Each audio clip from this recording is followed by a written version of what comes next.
Siguiendo con el trayecto de nuestro Señor Jesucristo en su ministerio terrenal,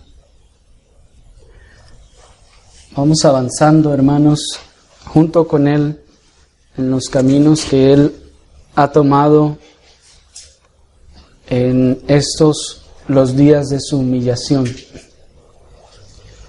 El ministerio de nuestro Señor Jesucristo, como vimos la última vez, ya había comenzado. El Evangelio del Reino, según nos dice Mateo 4:23, estaba siendo predicado con poder y con autoridad. Grandes señales y milagros, como nunca antes se había visto en toda la historia de la humanidad, se estaban manifestando a la vista de todos en la tierra de Zabulón y de Neftalí, en el camino del mar, al otro lado del Jordán, en Galilea de los gentiles.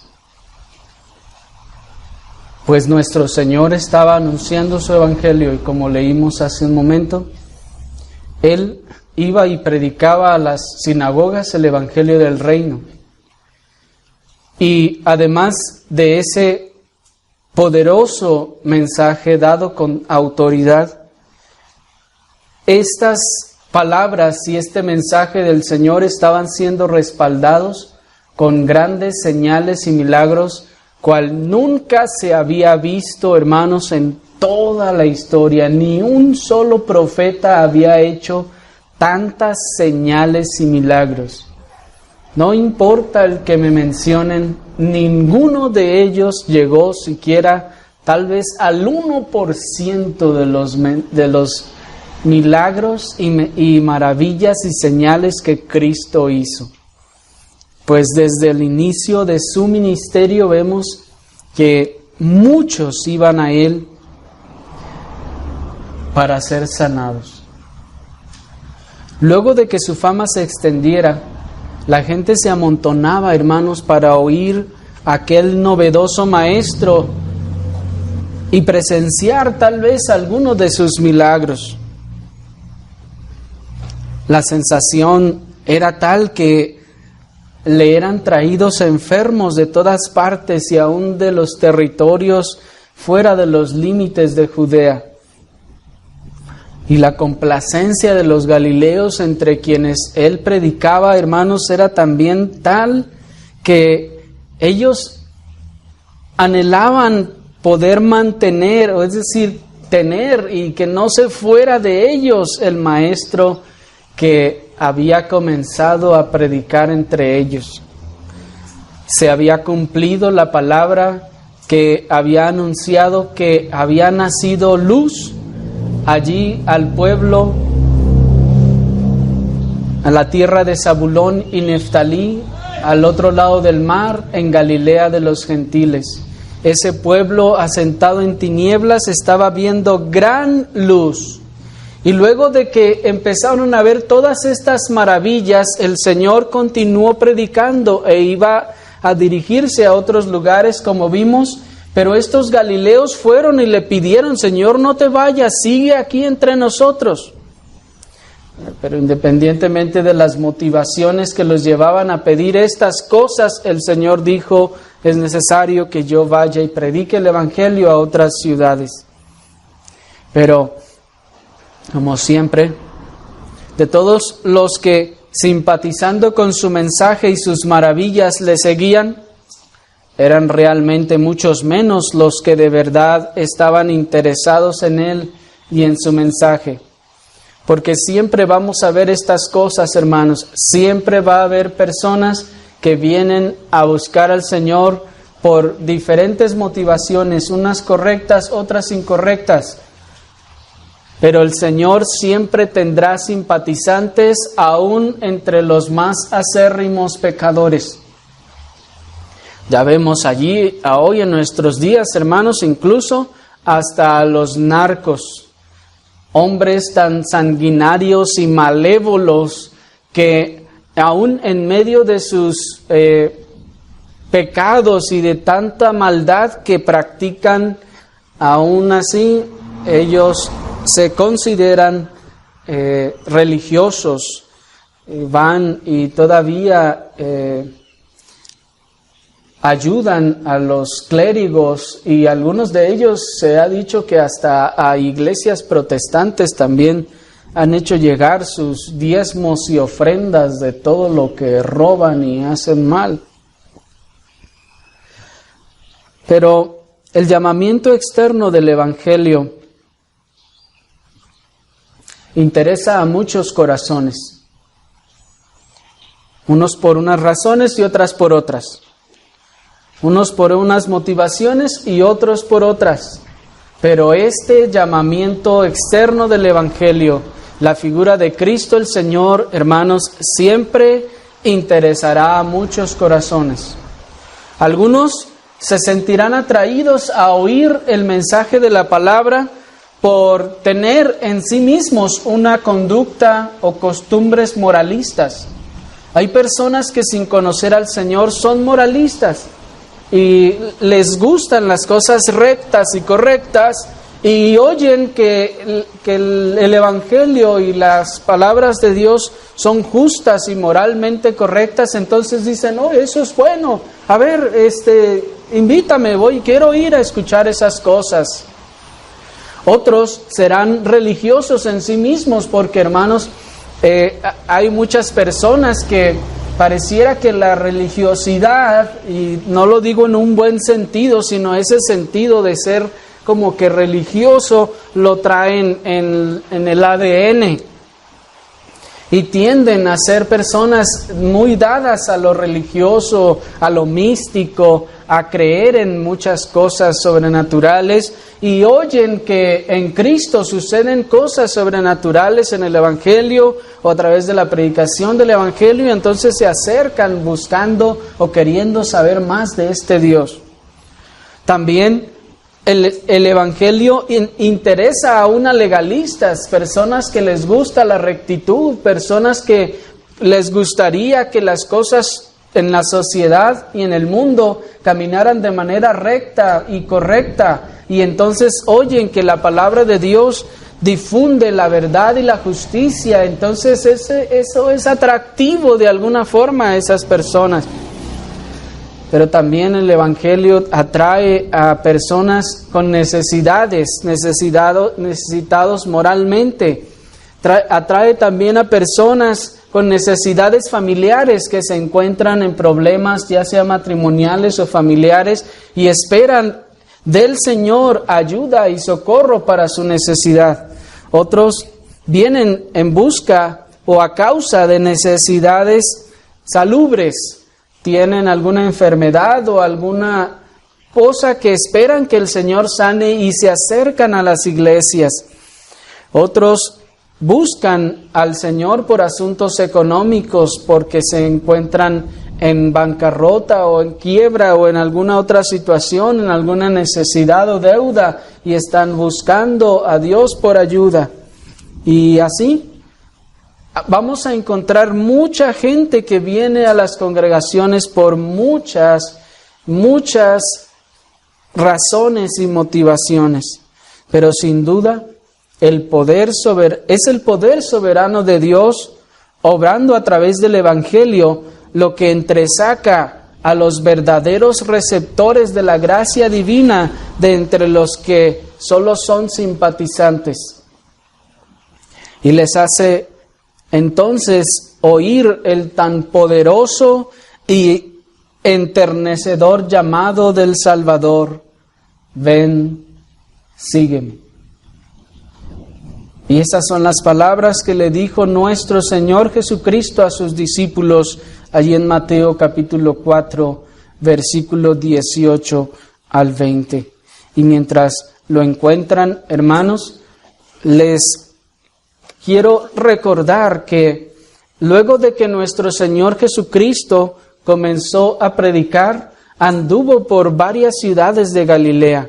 Entraba en las sinagogas y predicaba. En una de ellas predicó y tomó el rollo de Isaías y leyó aquella parte donde dice: el Espíritu del Señor está sobre mí, porque me ha enviado a predicar buenas nuevas a los pobres, Y bueno, ustedes saben el resto. Y luego les dice el Señor, esta escritura se ha cumplido hoy ante vuestros ojos.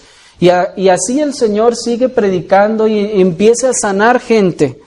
Y luego comienzan a acercarse todos los que a los alrededores de estas ciudades estaban interesados en su mensaje y en las cosas que él hacía. Y entre ellos también iban los discípulos. Entre todos esos simpatizantes, interesados y curiosos, iba Andrés, iba Pedro, iba Juan, iba Jacobo, iban todos los demás a escucharlo. Y luego de todo esto, miren lo que les dice en Mateo capítulo 4, versículo 18 al 20. Andando Jesús junto al mar de Galilea, vio a dos hermanos, Simón, llamado Pedro, y Andrés su hermano, que echaban la red en el mar porque eran pescadores. Y les dijo, venid en pos de mí, y os haré pescadores de hombres. Entonces ellos, dejando las redes al instante, le siguieron. Hasta allí. En nuestro relato de Mateo, la ocasión anterior vimos el verso 17, cuando el Señor comienza a predicar, arrepentíos que el reino de los cielos se ha acercado. Y a partir de allí Mateo es breve y rápidamente pasa a la elección, en este caso de los discípulos, al llamado de los discípulos. Pero nosotros podemos corroborar también en Marcos y en Lucas que entre el versículo 17 y el versículo 18 de Mateo capítulo 4 sucedieron muchas cosas. Hubo varios eventos que en este caso Mateo no describió. Andrés y Pedro, como todos nosotros, antes de conocer verdaderamente al Señor, ya tenían un cierto tiempo de simpatizar con nuestro Cristo y con su mensaje. Siendo galileos y habiendo sido discípulos de Juan el Bautista, ciertamente ellos no podían ignorar, hermanos, las cosas que estaban pasando a su alrededor. Y no podían ignorar también las palabras de Juan el Bautista, pues le habían escuchado señalarlo y decir, este es el Cristo. Ellos, pues, luego de haber andado entre todas esas multitudes, tal vez, luego de haberle estado oyendo, de haber andado con Juan el Bautista por un tiempo, luego, al oírlo decir, este es el Cristo, ellos dijeron, vamos a buscarlo, vamos a seguirlo. Recordarán ustedes nuestra lectura, cómo vimos que después de que Juan el Bautista les dice, este es el Cristo, Andrés y Juan van y lo siguen. Y entonces el Señor les dice, ¿qué buscáis? Y ellos le dicen, Maestro, ¿dónde moras? Y Él les dice, vengan y vean. Y van y están con Él todo el día, toda la tarde, hasta que anochece y se quedan allí con Él. Y a partir de allí ellos reconocen y descubren que de verdad Él es el Mesías, que de verdad Él es el Cristo. Pero si ustedes se fijaron, luego de que todo esto ocurre, ellos ya están siguiendo de alguna forma al Señor. Si se acuerdan como leímos allí en Lucas a partir del capítulo 4, ellos probablemente están acudiendo a donde el Señor está predicando. Van y lo escuchan con cierta frecuencia, pero luego que se acaba la predicación, vuelven a sus casas y vuelven a la misma situación a la que estaban viviendo. Vuelven a saber que el Señor estará en tal lugar y acuden a escucharlo. Y así están. Hasta que llega el momento que Pedro nos narra muy brevemente, pero que Lucas nos extiende, explicándonos un suceso que solamente Lucas narra, que es el hecho de lo que se conoce como la pesca milagrosa. Están ellos pescando y no han logrado pescar nada, y entonces pues terminan de hacer el trabajo y lo que hacen a continuación pues es lavar las redes, porque cuando se hacía el trabajo de lanzar las redes, pues las redes se traían pues mucha suciedad, musgo y cuantas helecho marino y así. Esas cosas luego se podrían ahí en la red y entonces eso empezaba a traer dificultades. Así que cuando terminaban de hacer el trabajo, tenían que limpiar las redes, lavarlas, no sé si enjuagarlas, sacudirlas allí para que se les cayera todo eso que tenían las redes. Y mientras ellos estaban haciendo eso, Lucas nos dice, primero notaron que cuando ellos están haciendo eso, dice Mateo, andando Jesús junto al mar, vio a dos hermanos, Simón llamado el Pedro y Andrés su hermano, que echaban la red en el mar porque eran pescadores, y les dijo: venid en pos de mí. Muchos han pensado que probablemente el relato que nos da aquí Mateo con el relato de Lucas 5 son dos relatos diferentes, pero algunos otros comentaristas consideran que no necesariamente tienen que ser dos relatos diferentes. Pedro aquí nos está tal vez resumiendo todo lo que pasó. Estos hermanos Andrés y Pedro estaban trabajando, estaban echando las redes, y de hecho luego Lucas nos dice que no solo eran Andrés y Pedro, sino que también Juan y Jacobo, que probablemente estaban en otra barca o en la misma barca, no sabemos exactamente cómo, estaban pescando junto con ellos, puesto que eran compañeros, nos dice Lucas capítulo 5 versículo 10. Asimismo de Jacobo y Juan, hijos de Zebedeo, que eran compañeros. Y recuerden que luego de que el Señor le pide, están ellos pescando, no encuentran nada, están entonces pues algunos ya lavando tal vez sus redes, acomodándose ya para finalizar su labor, su jornada, y el Señor le pide a uno de ellos su barca para predicar. Luego de que el Señor predica, recuerden que lo que sucede es que les dice, ahora boga mar adentro y echa la red. Y echan la red y encuentran peces como nunca habían encontrado, de tal forma que tienen que llamar a la otra barca. Las dos barcas se llenan al punto que casi se hunden, y entonces ocurre lo que leeremos a continuación. Pero todo esto, hermanos, para decirles que noten ustedes que Pedro, Andrés, Juan y Jacobo, por ejemplo, hasta este momento eran simpatizantes de alguna forma de Jesús. Ellos habían oído de este hombre, tal vez habían asistido a escucharlo. Y estos interesados simpatizantes ya habían mostrado interés por este Cristo. Iban escuchando con cierta regularidad su mensaje y tal vez hasta con constancia. Hablaban de Él, creían en sus enseñanzas y compartían a otros de Él, invitándoles, hermanos, a seguirle, y hasta incluso estaban hasta cierto punto involucrados, hasta el punto en el que ellos mismos también habían sido beneficiados por el poder del Señor de manera personal. Juan nos dice que es Andrés el que va con nuestro Señor y lo sigue, y Juan mismo. Luego de pasar con el Señor, Andrés va y busca a su hermano Simón y le dice: hemos hallado al Cristo. Y entonces lo lleva con él y le dice: mira, aquí está. ¿Me estoy explicando, hermanos? Noten el nivel de involucramiento que de algún modo ya tenían Andrés y Juan, al menos con Jesús. Reconocieron que Él era, lo habían estado escuchando, habían estado de algún modo involucrados. Luego traen a Pedro y lo invitan a la iglesia, le dicen: mira, ven aquí, escucha este mensaje del Señor.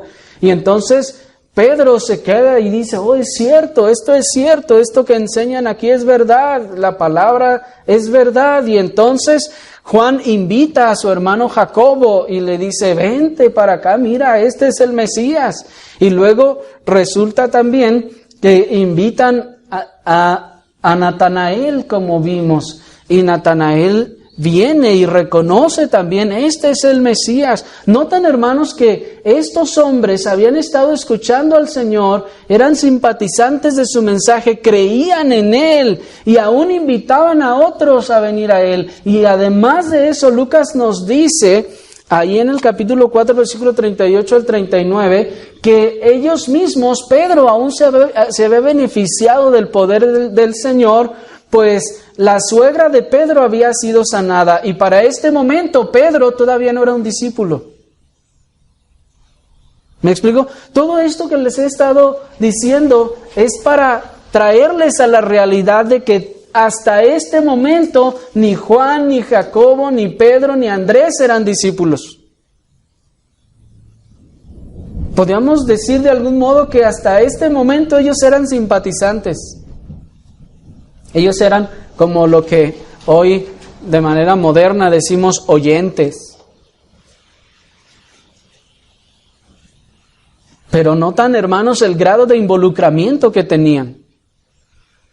Que ellos habían creído el mensaje y recomendaban al Señor y llamaban a otros para que conocieran al Señor. E incluso cuando la suegra de Pedro estaba de tal manera enferma, seguro debió ser Pedro, quien ya había conocido del Señor, el que invitó al Señor a su casa. Porque nos dice Lucas que luego de ciertos acontecimientos que de la sinagoga, va el Señor a la casa de Pedro y entonces sana a su suegra y su suegra se levanta. Y luego nos dice que después de haber sido sanada, entonces ocurre aquel relato de cuando ellos están trabajando allí en el mar y están ya tal vez lavando sus redes y entonces el Señor les pide la barca. ¿Se dan cuenta, hermanos? Antes de que el Señor les llame, según nos dice Mateo 4:18, ya hubo historia atrás. Hubo muchas cosas que ocurrieron en el ministerio de nuestro Señor previo a la llamada de estos sus discípulos.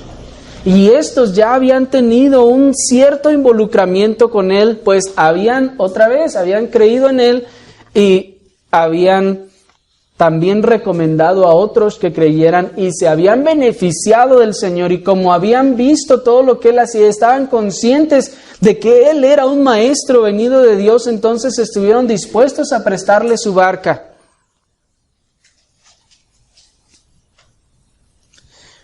Pero a pesar de este nivel de involucramiento, aún no se podían considerar discípulos del Maestro. Aún no habían dejado sus oficios para seguir a su Maestro. Aún no lo habían dejado todo para seguir a su Maestro. ¿Se dieron cuenta? Han pasado muchas cosas. Lo han oído, han creído en Él, han estado acudiendo a escucharlo, han estado hablándole a otros de Él e incluso también ellos le han pedido que sane a algún familiar y el Señor les ha sanado. Le han prestado al Señor su barca para que la palabra de Dios sea predicada ahí en su barca, pero aún no son discípulos. Aún no han dejado sus oficios, aún no lo han dejado todo para seguir a su Maestro. Indudablemente, hermanos, esta situación se repite y se debe repetir en todo creyente verdadero en su paso de la salvación a la conversión. Como ya hemos explicado en otras oportunidades, desde la época de los puritanos se hacía una diferencia entre la salvación y la conversión. Esto es, que la salvación es ese momento en el que el Espíritu regenera al hombre, lo salva, le da un nuevo corazón, le da vida. A partir de ahí está vivo, porque a partir de ahí está vivo para creer, está vivo para arrepentirse, está vivo para ahora comenzar ese proceso de santificación. Pero aún hasta cierto punto no está convertido.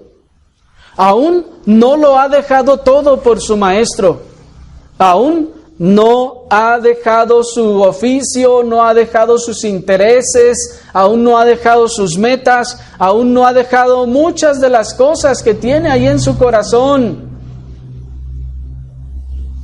Aunque ya ha sido salvo, aunque ya el Espíritu ya está obrando en él, aunque ya el Señor va redarguyéndole, ya está en ese proceso de santificación, pero aún no es convertido.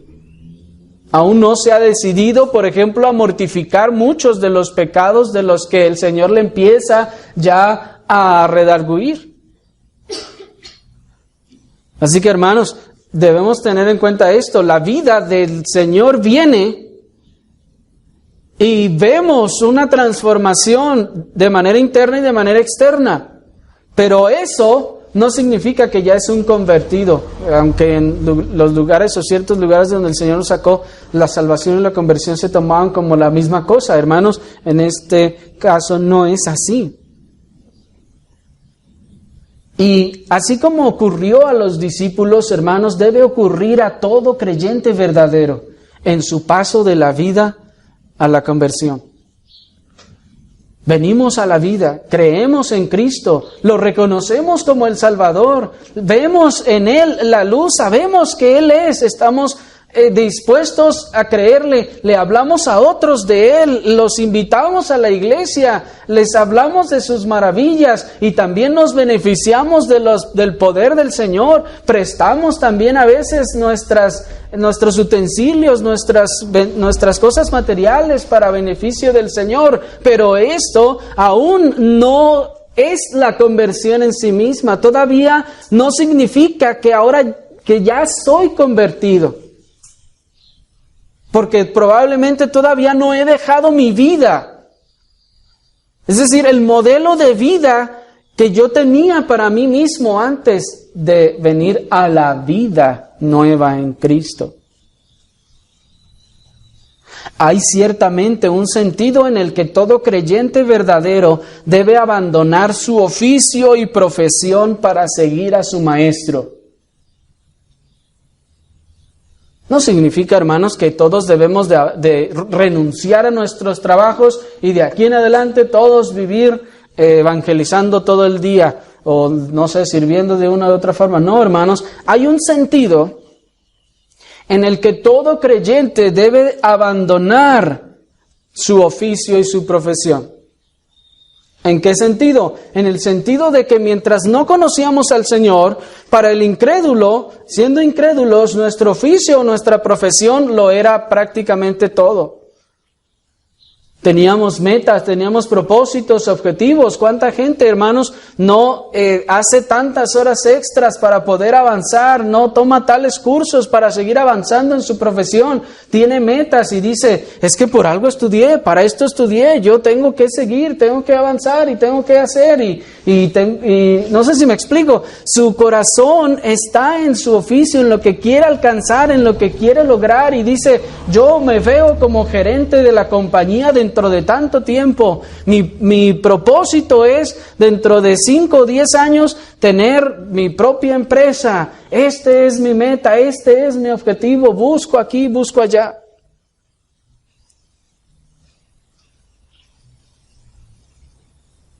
Pero el creyente, cuando es convertido, cuando oye aquellas palabras del Señor que le dice, ven, sígueme. Entonces dice,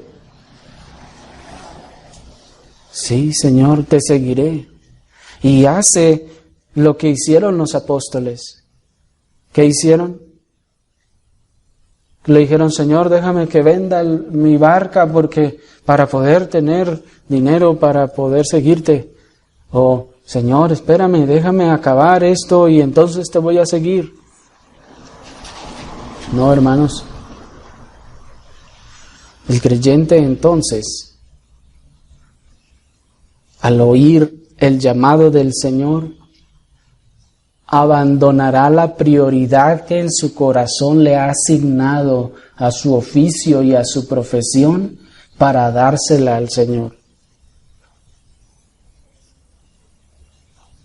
Esto es, ahora mi oficio y mi profesión ya no me sirve para mí mismo, para realizarme como persona, para alcanzar mis metas. Ahora es el cuervo que Dios ha proveído para que yo pueda ser sustentado, mientras que mi corazón y mis prioridades están encaminadas a ir detrás de mi Maestro.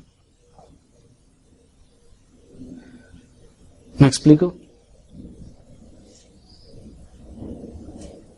Hay personas que se desviven, pues, por sus profesiones, por sus oficios, y dicen, entonces, ¿qué voy a hacer? Entonces, ¿de qué voy a vivir? Ciertamente hay un sentido en el que todo creyente verdadero debe abandonar a su padre y a su madre para seguir a su Maestro. Y otra vez, no es en un sentido literal que vayamos a alejarnos hasta el otro lado del mundo de ellos. No, recuerden ustedes que en otras ocasiones cuando el Señor llama a algunos les dice, deja que los muertos entierren a sus muertos. Tú ven, sígueme. Y en otra oportunidad les dice, el que no dejare padre, madre, hermano, hermana, no es digno de mí. Así que sí, hay un sentido en el que entonces ya nuestros padres no son la prioridad de nuestro corazón a la hora de que enfocamos nuestros esfuerzos, nuestros pensamientos y toda la energía de nuestro corazón.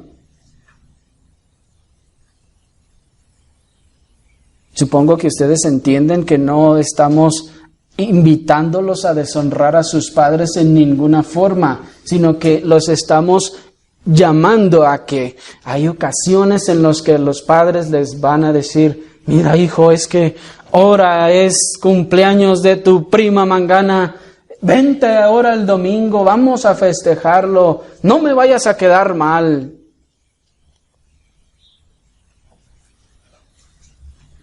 Hay un momento en el que todo creyente verdadero dirá, padre y madre, he sido llamado a seguir al Señor.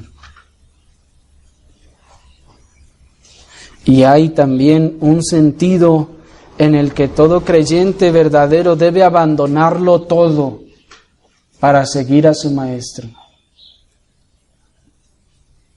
Y otra vez, no significa que debe de abandonar su trabajo, debe de abandonar su hogar o su familia. No literalmente, pero sí derribarlos, tumbarlos y echarlos del primer lugar, del pináculo de su corazón, del podium en el que han estado todo el tiempo. Echarlos afuera y barrer, porque allí es donde debe estar el Señor. En un sentido, el creyente debe de ver el mundo como nada y abandonar todas las cosas sin importarme lo que me suceda por seguir a Cristo. ¿Me estoy explicando? Y este es un sentido de prioridad. En donde Cristo está en mi corazón, he sido convertido. He sido llamado a ser un discípulo. ¿Dónde se encuentran ustedes ahora? ¿Son simpatizantes todavía? Alguno dirá, bueno, es que yo he invitado a varias personas. ¡Oh, qué bueno! Gracias al Señor que lo han hecho. Andrés era un buen evangelista en ese sentido. A varios invitó y los acercó a Cristo. pero aún no era discípulo. Aún no era llamado y aún no era un discípulo. ¿En dónde se encuentran ustedes ahora? ¿No estarán repartiendo su corazón entre el empleo, sus ocupaciones y el Maestro, nuestro Señor Jesucristo? Y noten que dije su corazón, no su tiempo. ¿No estarán repartiendo su corazón entre todas estas cosas? Decidiendo en su corazón entre sus padres incrédulos o Cristo.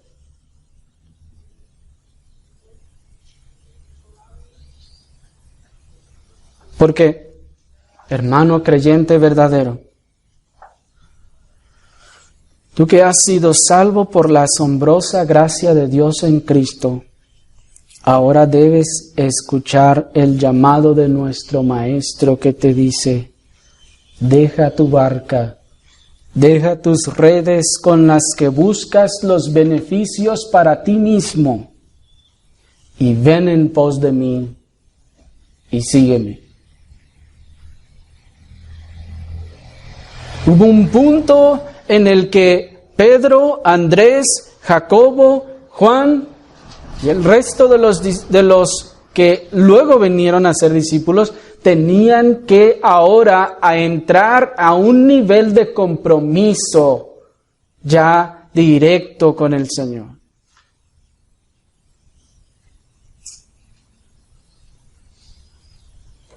Sí, diría el Señor, ya has creído, qué bueno, vienes a escuchar con frecuencia la palabra, qué bueno, ya ahora les hablas a otros, los invitas y los traes a creer, qué bueno, prestas tus cosas para gloria del Señor, qué bueno, ahora ven y sígueme.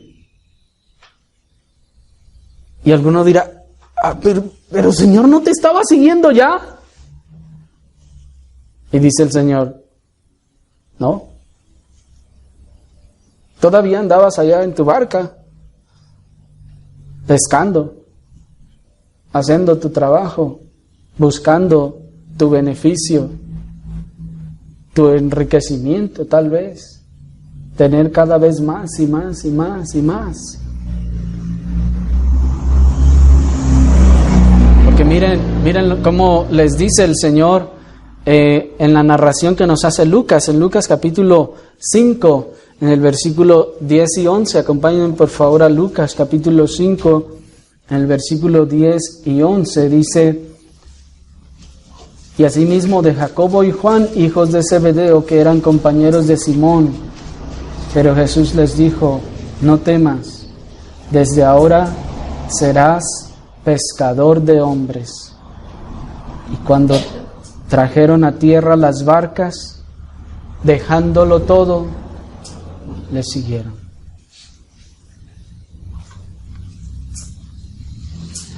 Hay también, hermanos, un sentido en el que todo creyente verdadero es llamado a ser pescador de hombres.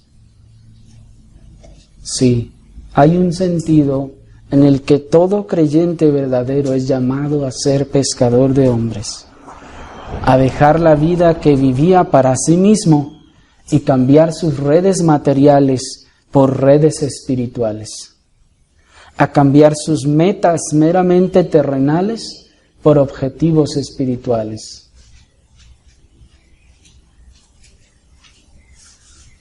Hay un momento en el que el Señor llama y dice: ven, sígueme.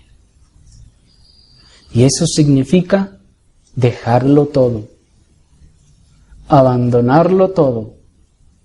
Pero, repito, no en un sentido literal, pero sí en un sentido prioritario.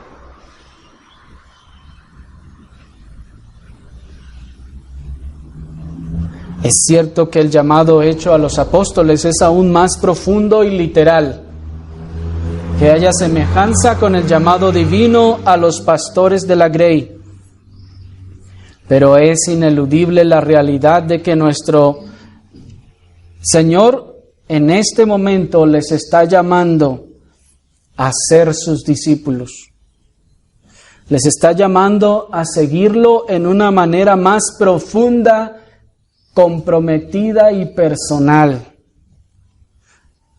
Les está llamando a salir de entre el resto de los simpatizantes para convertirse en un verdadero discípulo, para convertirse en un seguidor de Cristo, a diferencia de todas las multitudes que se agolpaban a todos lugares donde iba el Señor.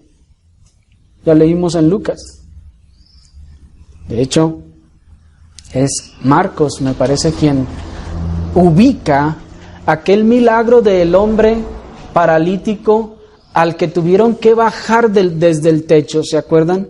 Que tuvieron que abrir el techo para bajarlo. Lo ubica precisamente antes del llamado de los discípulos.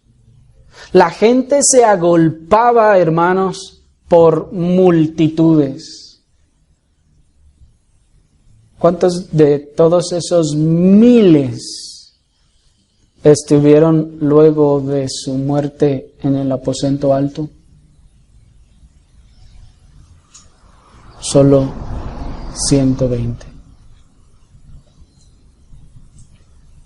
Hermanos,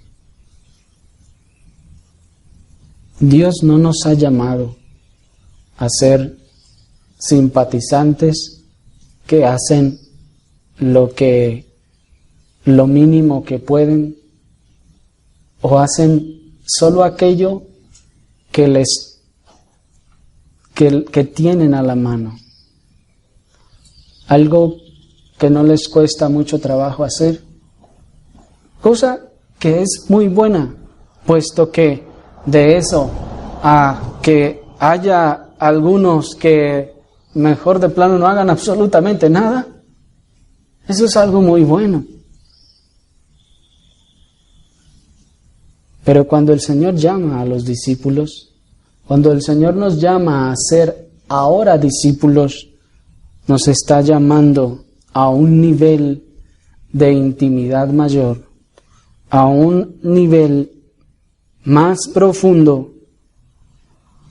Nos está llamando a ser sus discípulos, a seguirlo de una manera más profunda y personal.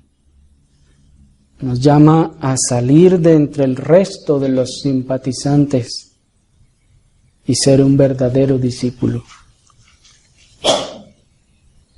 ¿No escuchan ustedes su llamado? ¿No alcanzan ustedes a oír sus palabras? Óiganlo. Él está diciendo su nombre. Él los está llamando en este momento por su nombre a dejar esa vida cómoda del mínimo que han estado haciendo hasta hoy.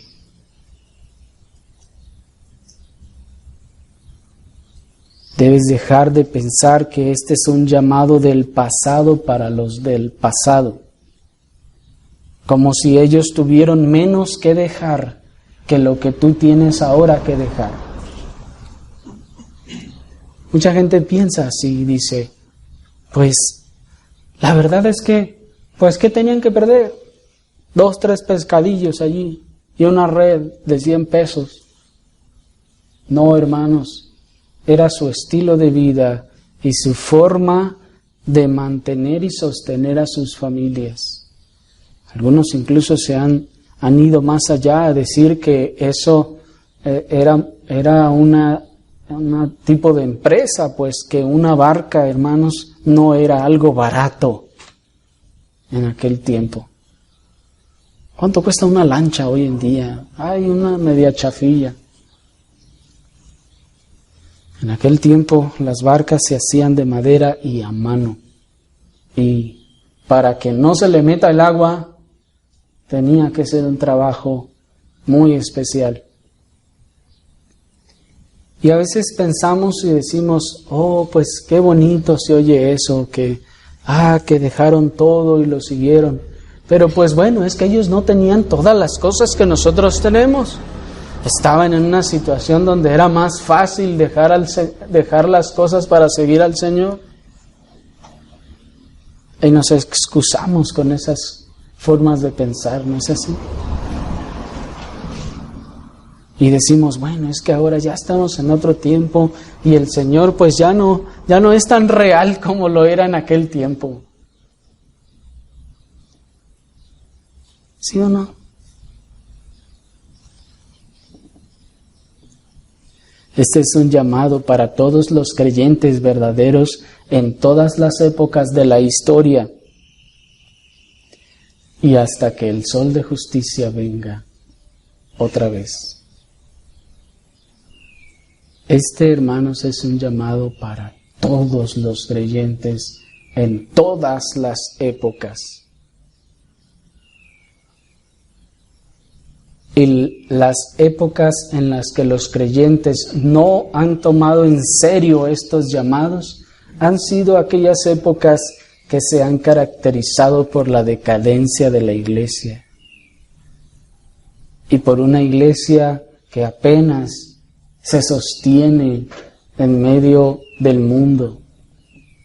Pero cuando los creyentes han tomado en serio este llamado para dejarlo todo en sus corazones, entonces estas iglesias, estas épocas se han caracterizado, hermanos, por ser avivamientos y tiempos de mayor bendición de Dios para las iglesias y aún para las naciones.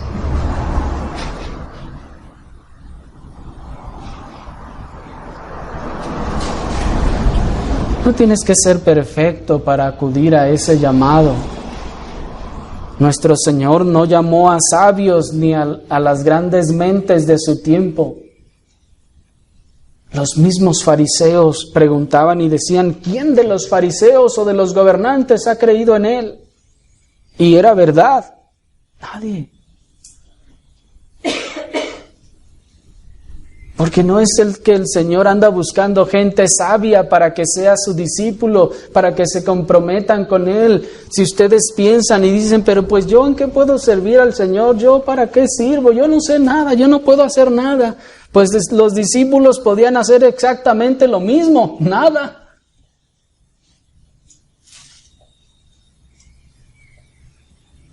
Algunos ni sabían ni leer ni escribir.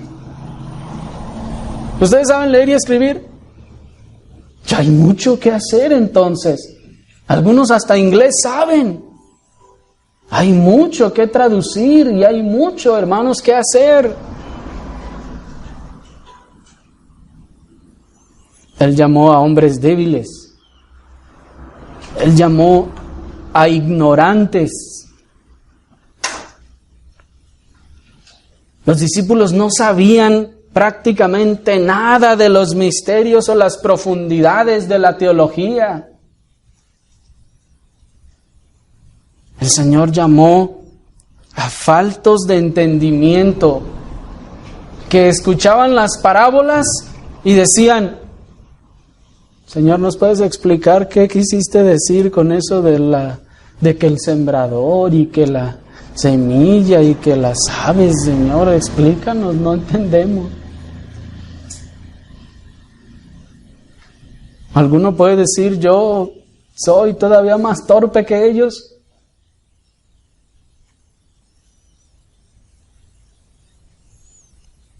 ¿Verdad que no? El Señor llamó, hermanos, a gente falta de carácter. Porque alguno dirá, pero es que yo soy bien falto de carácter. Ahorita siento algo y al rato ya ando todo desanimado. Pues no hacían lo mismo los discípulos. El Señor llamó a faltos de valor y cobardes como usted y como yo. Que según ellos bien bravos y decían, Señor, hasta la muerte te seguiré. Y el Señor les dijo cuando canta el gallo, no, yo hasta que no le hace que muera ahí contigo, voy a morir. ¿Y qué pasó? Lo mismo que pasa con usted y conmigo. Exactamente lo mismo. A esa gente llamó el Señor. No llamó a los más poderosos y valientes, a los más sabios o los más inteligentes. Él llamó gente débil y necesitada. Él llamó, hermanos, gente así, pero noten algo. Ellos estaban llenos de una profunda conciencia de la santidad y majestuosidad de su Maestro y a la vez de la miseria y la inmundicia de su condición. Y esto lo vemos claramente en el versículo 8 de ahí de Lucas 5. Miren, acompáñenme. Luego de que ocurre este milagro de los peces, dice el 8, viendo esto, Simón Pedro cayó de rodillas ante Jesús diciendo, apártate de mí, Señor, porque soy hombre pecador. Porque por la pesca que habían hecho el temor se había apoderado de él y de todos los que estaban con él. ¿Cuál temor? ¿De que, me va a hacer algo? No, el temor de Dios. Porque el apartarse de ellos, Pedro estaba diciendo, Señor, yo soy un hombre pecador, yo no soy digno de que estés cerca de mí, yo podría hasta contaminarte con mi pecado.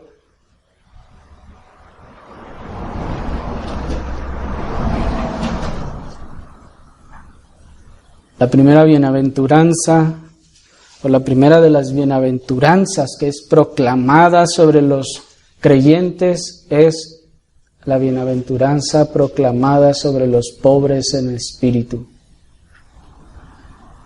La primera forma que vamos a distinguir a un creyente, nos dijo el Señor, es que es un pobre en espíritu. Viendo su condición a la luz de la majestad y la santidad de Dios. No podemos ver nuestra condición y miseria si no vemos primero la majestad y la santidad de Dios. Pues es a la luz de esa brillante majestad y santidad que podemos ver la negrura de nuestra condición. De donde entonces el que no manifiesta esta pobreza en espíritu, entonces manifestará una riqueza.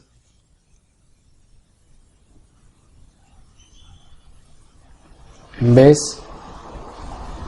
de ser pobre, si Pedro hubiese sido rico en espíritu, hubiera tomado una actitud muy diferente ante el Señor. Y hubiera dicho, Señor, por fin reconoces nuestro trabajo y nuestro esfuerzo. Oh, qué buena gente eres que como yo te presté mi barca, pues entonces tú me ayudaste con los pescados. Está bien, qué bueno, ahí andamos, estamos a mano. ¿Se imaginan, hermano?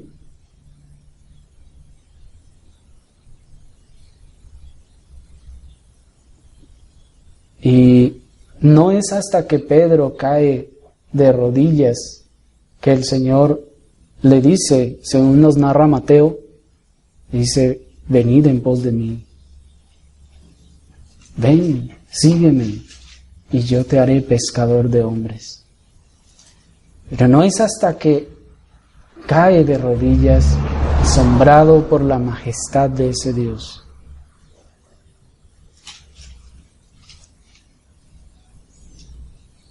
Mientras los ricos y sabios que fueron a seminarios y adquirieron profundos conocimientos de las cosas más rebuscadas, son dejados a su propia riqueza, entre comillas, los pobres, miserables, que, conscientes de su condición y de la grandeza de la majestad y santidad de Dios, son a los que se les dirige tan dignísimo llamado: ven y sígueme tú. Ven y sígueme tú.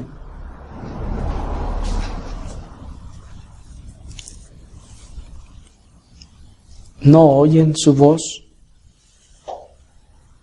¿No escuchan a su llamado?